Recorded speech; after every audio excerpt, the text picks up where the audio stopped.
ಸ್ಪಷ್ಟೀಕರಣ ಕೊಡೋದಾದ್ರೆ ಸರ್, ಅಲ್ಲ ನಾನು ಹೇಳಿದ್ನಲ್ಲ, ಅವ್ರು ನಿಮ್ಮ ವಿರುದ್ಧ ಆತ ನನ್ನ ವಿರುದ್ಧ ನಾನೇನು ಹೇಳಿದ್ದೀನಿ, ಮುಲ್ಲಾನಿಗೂ ನೀಟ್ ಎಕ್ಸಾಮ್ಗೂ ಏನು ಸಂಬಂಧ?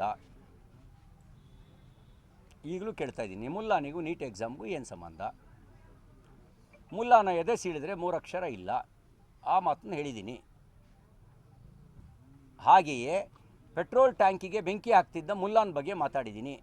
ಸೈನಿಕರನ್ನು ಕೆಟ್ಟಾಗಿ ಯಾವ ಶಬ್ದಗಳನ್ನು ಹೇಳೋಕ್ಕೆ ಆಗಲ್ಲ ಆ ಥರ ಬೈತಿದ್ದಂಥ ಮುಲ್ಲಾ ನೀಟ್ ಎಕ್ಸಾಮ್ಗೆ ವಿದ್ಯಾರ್ಥಿಗಳ ಪರವಾಗಿ ಹೋರಾಟ ಮಾಡೋಕ್ಕೆ ಬಂದವನ?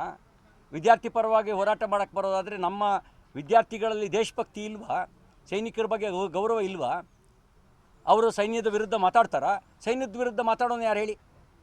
ಯಾವುದೋ ಪಾಕಿಸ್ತಾನದ ಕುನ್ನಿಯೋ ಅಥವಾ ಆ ಪಾಕಿಸ್ತಾನದ ಬೀಜಕ್ಕೆ ಹುಟ್ಟಿರೋನೋ ಮಾತಾಡ್ತಾನೆ ಭಾರತದ ಸೈನಿಕರ ಬಗ್ಗೆ?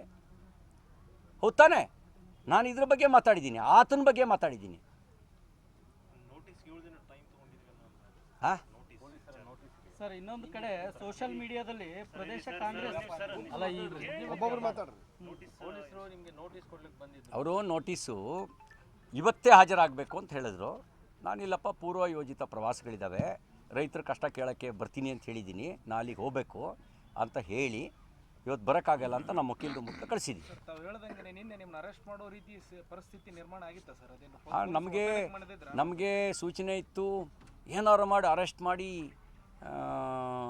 ತಮ್ಮ ವೋಟ್ ಬ್ಯಾಂಕಿಗೆ ಒಂದು ಸಂದೇಶ ಕೊಡಬೇಕು ಅನ್ನೋ ಮಾತು ಹೇಳಿದ್ರಂತೆ. ನೋಡಿ, ಇಲ್ಲಿ ನಮ್ಮ ದೇಶದ ಪರಿಸ್ಥಿತಿ, ನಮ್ಮ ರಾಜ್ಯದ ಪರಿಸ್ಥಿತಿ ಹೆಂಗಿದೆ ಅಂದರೆ,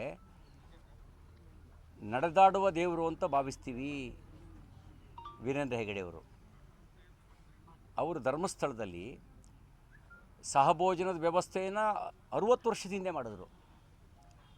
ಯಾವುದೇ ಜಾತಿ ಭೇದ ಇಲ್ಲದೆ ಎಲ್ಲರಿಗೂ ದೇವಾಲಯದ ಪ್ರವೇಶವನ್ನು ಹಿಂದೆ ಮಂಜೆ ಹೆಗಡೆಯವ್ರ ಕಾಲದಲ್ಲೇ ಕಲ್ಪಿಸಿಕೊಟ್ಟಿದ್ರು. ಅಂಥ ಧರ್ಮಸ್ಥಳದ ಬಗ್ಗೆ ಒಬ್ಬ ಯೂಟ್ಯೂಬರು ವೀರೇಂದ್ರ ಹೆಗಡೆಯವ್ರ ಕುಟುಂಬಕ್ಕೆ ಅವಹೇಳನ ಮಾಡೋ ರೀತಿಯಲ್ಲಿ, ಮಂಜುನಾಥ ಸ್ವಾಮಿಯ ಭಕ್ತರಿಗೆ ಒಂದು ಸಂಶಯ ಬರೋ ರೀತಿಯಲ್ಲಿ ಯೂಟ್ಯೂಬ್ ಮಾಡ್ದ. ಒಂದು ಕೇಸ್ ರಿಜಿಸ್ಟರ್ ಆಗಲಿಲ್ಲ, ಅವನು ಅರೆಸ್ಟ್ ಆಗಲಿಲ್ಲ. ನಾನು ಒಬ್ಬ ಮುಲ್ಲಾನ ಬಗ್ಗೆ ಹೇಳ್ತಿದ್ದಂಗೆ ಕೇಸ್ ದಾಖಲು ತ್ವರಿತಗತಿಯಲ್ಲಿ.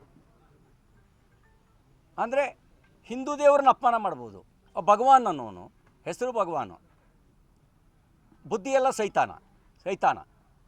ಆತ ರಾಮನ ಬಗ್ಗೆ, ಭಗವದ್ಗೀತೆ ಬಗ್ಗೆ, ಸೀತೆಯ ಬಗ್ಗೆ ಬಾಯಿಗೆ ಬಂದಂಗೆ ಮಾತಾಡ್ತಾನೆ, ಅವನು ಅರೆಸ್ಟ್ ಆಗಲ್ಲ. ಇನ್ನೊಬ್ಬ ಚಲನಚಿತ್ರ ನಟ ಬಾಯಿಗೆ ಬಂದಂಗೆ ಮಾತಾಡ್ತಾನೆ.